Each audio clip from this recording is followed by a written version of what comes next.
Everyone, মূলার শাক ভাজি করতেছি। এভাবে মূলা যতই বলেন, মূলা তো একটা বাসা গন্ধ আছে, পানি দিয়ে একটু এভাবে সিদ্ধ করে ফালায় নিলে তার গন্ধটা আর থাকে না। লাল করে নিতেছি ভেজে, তারপরে শাকটা দিয়ে দিব। মূলার শাকের জন্য পেঁয়াজ রসুন লাল করতেছি, লাড়তেছি, সুন্দর একটা বাদামি কালার আসবে, তারপরে শাক দিব। এখন কালার চলে আসছে, শাক দিয়ে দিব। শাক দিয়ে দিচ্ছি।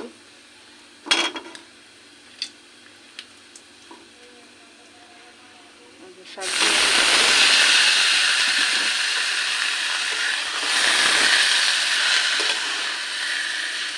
ভালোভাবে মিশিয়ে নিতে হবে, নাড়াচাড়া দিয়ে।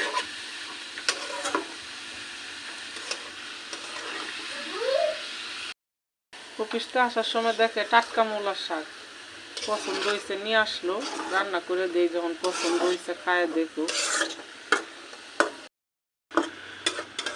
মূলার শাক খাবে আজকে ক্যামেরাম্যান, তাই রান্না করে দিলাম খাওয়ার জন্য।